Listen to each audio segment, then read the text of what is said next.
Želiš kupiti polovni motor, ne želiš biti prevaren, ja ću ti sad pokazati realan scenarij kako da te ne prevare, šta sve pogledat na motoru prije nego ga kupiš. Ja sam kupac danas, a prodavač, ma upoznat ćeš ga. Bog dobar dan, poštovanje, zovem u vezi ovog oglasa Suzuki GSX-R 1000 K7. Pa ajde reci. Recite mi kad se motor može doći pogledat. A kad te god volja dođi, ništa se ne sekiraj, motor ti je tip top. Dobro, imam samo jednu zabolbu, znači nemoj palit motor, nek bude ladan. Šta ću ga palit, nema šta Tako palit. je, znači nek bude ladan, nemoj ništa ni vozit ga, ni palit ništa, znači hoću da motor bude ladan. Samo slobodno ti vidi, ajde. Može, samo mi pošalji lokaciju na Whatsapp i vidimo se onda za jedno pola sata. Ajde, vidimo se za pola sata. Bog, pozdrav, nadam se da nisi palija motor. A nisam ga palija, samo ovdje nije mi ga se dalo gura, upalija sam ga minutu da ti ne gubiš vrijeme, ne sekiraj se, nije on radija dugo. Znači, palija si ga. Motor mora biti hladan kad dolazimo gledat motor, pregledavat. Zašto? Zato što će onda pokazat svoje zvukove, one koje ne bi treba imat.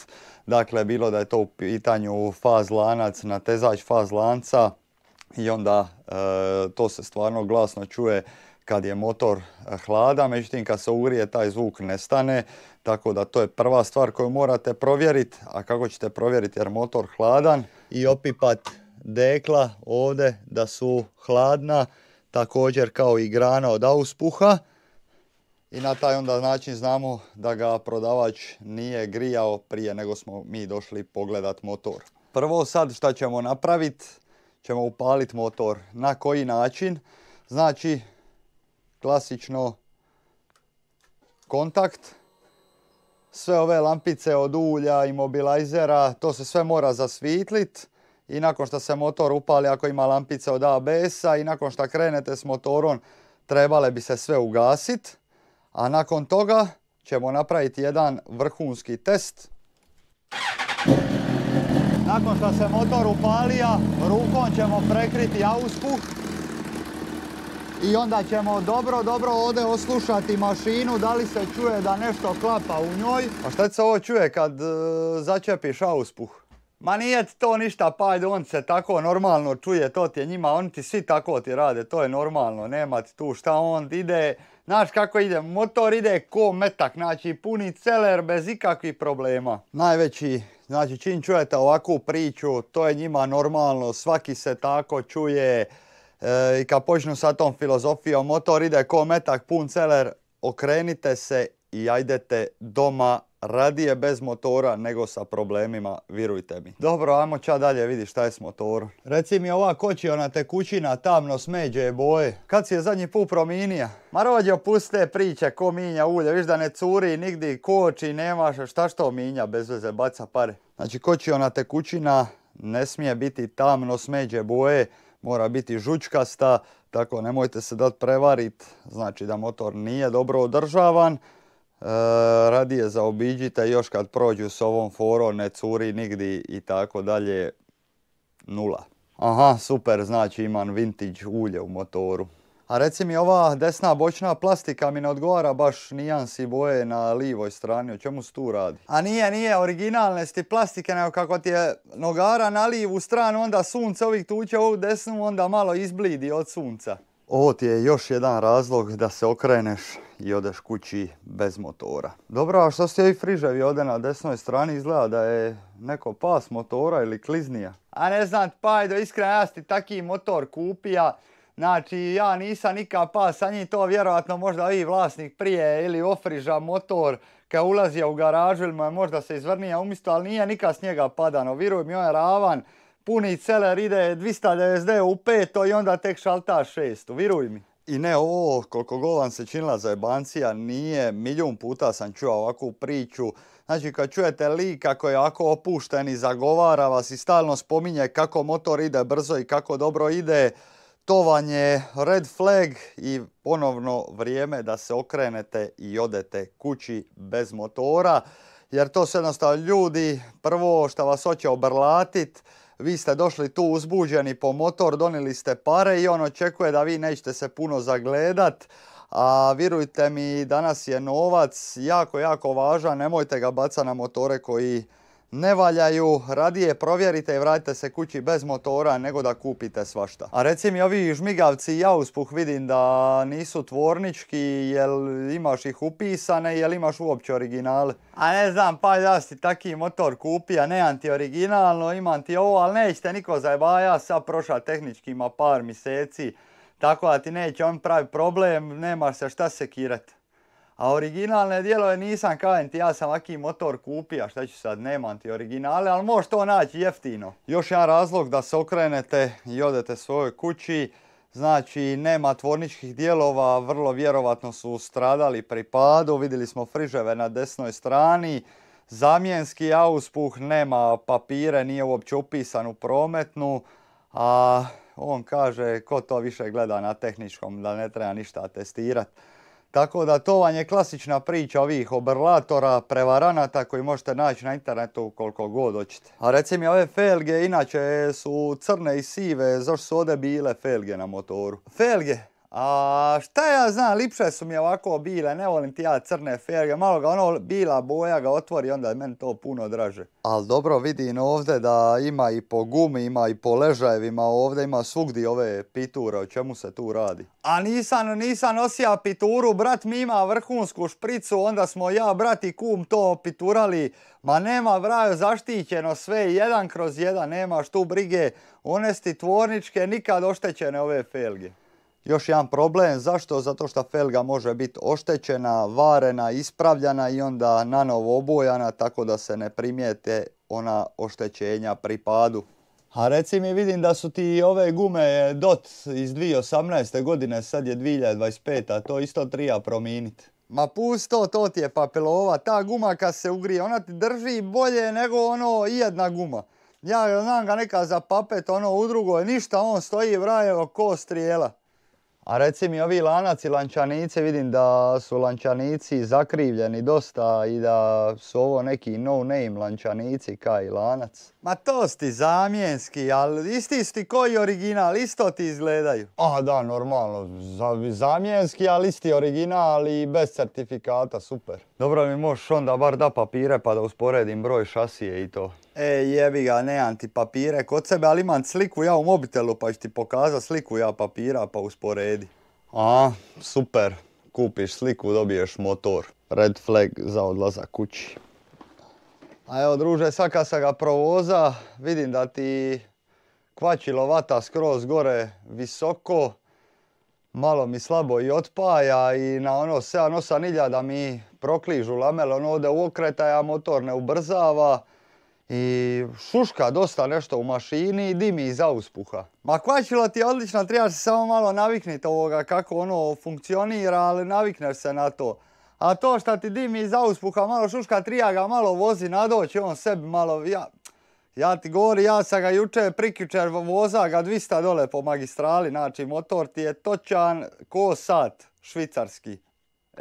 Puno toga mi ne štima ovdje s ovim motorom, koja ti je zadnja cijena? Pa ajde, cijena ti je 5800, ne mogu ti ni kune, uložio sam brate dosta u njega i ulje sam promijenio i filter i pločice, znači stvarno ti ga ne mogu da ispod te cijene. Bez urednih papira, bez originalnih dijelova, sa ovim kineskim dijelovima po motoru, mislim da ništa od dogovora. A pa ajde, kao god hoćeš, ako neš ti kupi, evo mene već su me zvala 3-4 čovjeka, tako da kao god hoćeš, meni je sve jedno. A bar neću završiti na šlepi. Ekipa, nemojte žuriti s kupnjom, bolje se pripremit, pregledat, nego kasnije popravljat. Mala cijena u oglasu često znači da treba i uložiti nešto, tako da jeftiniji motor vas na kraju izađe puno skuplje, bolje nešto platiti malo više, ali bar znate šta imate. A ja sam sad pripremio jednu check listu stavku po stavku šta sve provjeriti i kako provjeriti kad idete kupiti motor. Ono što ja najčešće nosim kad idem kupiti motor, znači ova mala kutijica alata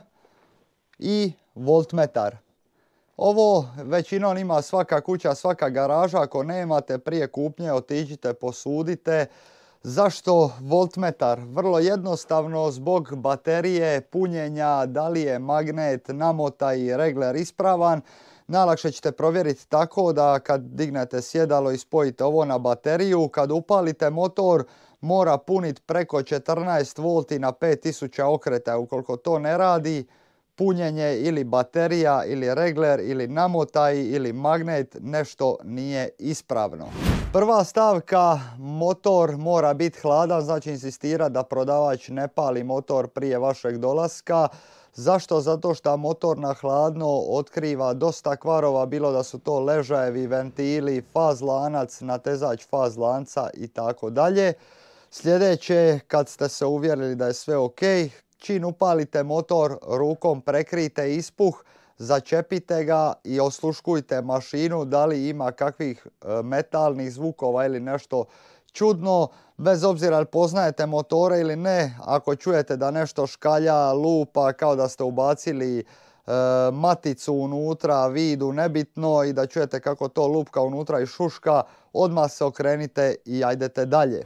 Druga stavka, to su tekućine, dakle kočiona tekućina ne smije biti tamno smeđe boje, to vam je odmah alarm da nije mijenjano.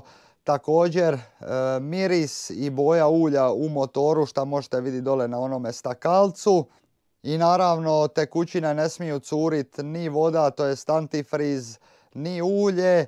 Ja zato više volim kad ja dođem pogledat motor, a motor je šporak i neopran, jer ako motor nije opran onda se ne može ta mašćoba oprat.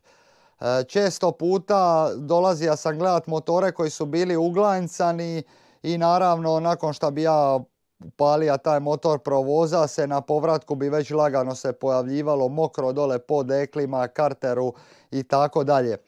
I još jedna stvar koju sam zaboravio reći, kad upalite motor, pustite ga da odradi do trenutka kad motor upali ventilator, da znate da termostat radi i sve ostalo, i čekajte da se ventilator ugasi, nakon toga značite da je sve u redu. Treća stavka, gume i felge. Kod guma pazite dobro koji je dot, znači na svakoj gumi piše vam dot, evo vam ovdje primjer u kojem tjednu, koje godine je proizvedena guma. Gume koje su starije od 2 do 3 godine ne bi smjele biti na motoru, bez obzira koliko dobru šaru imaju. To može biti opasno za vas, čak i pogubno. Također oblik felge, vidjet ćete li ima kakav udarac, izbjegavati DIY, to jest uradi sam bojanje felgi koji izgleda katastrofa. A ravnotežu ćete provjeriti tako kao odete u vožnju, da zaletite motor malo većom brzinom na ravnoj cesti, pustite ruke s upravljača i vidite da li motor ide ravno. Ukoliko vas vuče lijevo ili desno, znači da je motor kriv i odmah odustanite od kupnje. Četvrta stvar, kočnice. Kočnice, to jest diskove, ćemo provjeriti tako, dakle ne smije biti veliki zazor. Ako vam nokat zapinje dole za diskove, znači da su diskovi pri kraju, da ih treba zamijeniti. Zaletite motor na malo većom brzinom i naglo pritisnete kočnicu. Motor ne smije tresti, znači da ili felga ili da su diskovi krivi. Isto tako možete provjeriti kad se vozite da li kočnica hvata odmah ili je morate stisnuti baš jako da ona počne hvatat. Naravno to vrijedi za sve motore osim za Suzukija, jer kod Suzukija je to normalno. Također ono što ćete napraviti za provjeriti vilice, kad ste već kod prednjih diskova, na mjestu pritisnuti kočnicu i dobro pritisnuti prema dole da vilica usupa šta više.